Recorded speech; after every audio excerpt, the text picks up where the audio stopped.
મિત્રો, દરેક વ્યક્તિ પોતાના જીવનમાં સફળ અને સમૃદ્ધ થવા ઈચ્છે છે અને તેના માટે તેઓ દિવસ રાત મહેનત પણ કરે છે, પરંતુ કેટલાક લોકો એવા હોય છે જેમને જીવનમાં સખત પરિશ્રમ કરવા છતાં સફળતા મળતી નથી।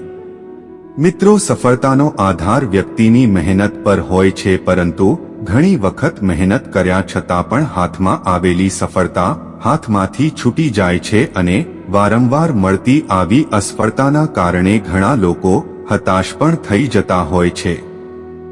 મિત્રો, જો તમારે પણ વારંવાર અસફળતા અને દરિદ્રતાનો સામનો કરવો પડે છે તો તેના માટે તમારી કુંડલીના કેટલાક દોષ જવાબદાર હોઈ શકે છે, અથવા તો તમે કોઈ મેલી વિદ્યાના પ્રભાવમાં પણ આવી ગયા છો તેવું પણ કહી શકાય। તો મિત્રો, જો તમારે આ પ્રકારના દોષને કે પ્રભાવોને દૂર કરવા હોય કે તમારા ભાગ્યની સ્થિતિ સુધારવી હોય તો તે માટે તમે લાલ કિતાબમાં જણાવેલા કેટલાક ઉપાયો કરી શકો છો।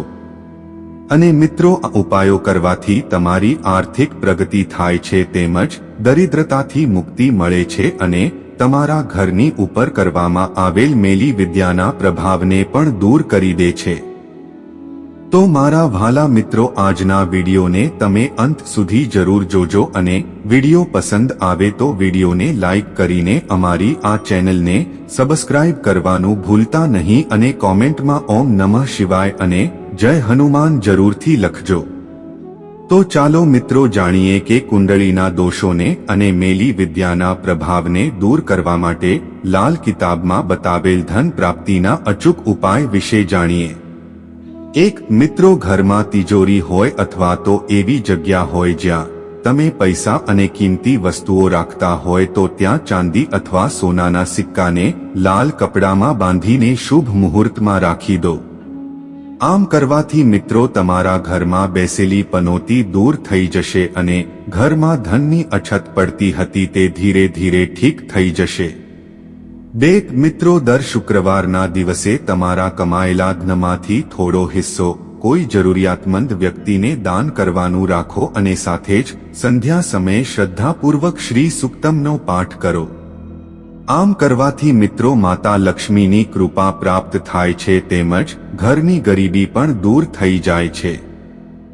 3 મિત્રો, ઘરમાં જે જગ્યાએ પૂજાનો જે રૂમ હોય ત્યાં શ્રી યંત્રની સ્થાપના કરો અને સુખ સમૃદ્ધિ રહે તે માટે ઘરમાં નિયમિત રીતે શ્રી યંત્રની પૂજા અર્ચના કરવાનું ભૂલશો નહીં। 4 મિત્રો, જ્યારે કોઈ વ્યક્તિનો ગુરુ ગ્રહ નબળો હોય છે ત્યારે તેઓને આર્થિક સમસ્યાનો સામનો કરવો પડતો હોય છે, તેથી તમે નિયમિત રીતે ગાયને ગોળ ખવડાવવાનું રાખો। આમ કરવાથી મિત્રો, જો તમારા ઘરની આર્થિક સ્થિતિ નબળી પડી ગયેલી હશે તો ગાયને ગોળ ખવડાવવાથી તમારા ઘરની આ આર્થિક સ્થિતિ ધીરે ધીરે સુધરવા લાગશે। 5 મિત્રો, જો શક્ય હોય તો શનિવારના દિવસે જરૂરિયાતમંદ વ્યક્તિને જૂતા કે ચપ્પલનું દાન કરો। આમ કરવાથી મિત્રો, તમારા બધા શનિદોષ દૂર થાય છે અને તમારી આર્થિક વૃદ્ધિ થાય છે। 6 મિત્રો, નિયમિત રીતે મહાલક્ષ્મી યંત્રની પૂજા કરીને માતા લક્ષ્મીની આરાધના કરો જેથી જીવનમાં આવતી આર્થિક મુશ્કેલીઓ દૂર થાય। 7 જો જીવનમાં સારી એવી સુખ સમૃદ્ધિ પ્રાપ્ત કરવી હોય તો કીડીઓને ખાંડ ખવડાવવી જોઈએ અને મિત્રો, આમ કરવાથી શુક્ર ગ્રહ મજબૂત થાય છે તેમજ જીવનમાં સુખ સમૃદ્ધિ પણ વધવા લાગે છે। 8 જો મિત્રો, તમારી પાસે પૈસા આવતા હોય પરંતુ પર્સ હંમેશા ખાલી થઈ જતું હોય તો તમારા પર્સમાં તાંબાના 3 સિક્કા રાખી દેવા જેથી તમારું પર્સ ક્યારેય ખાલી નહીં રહે।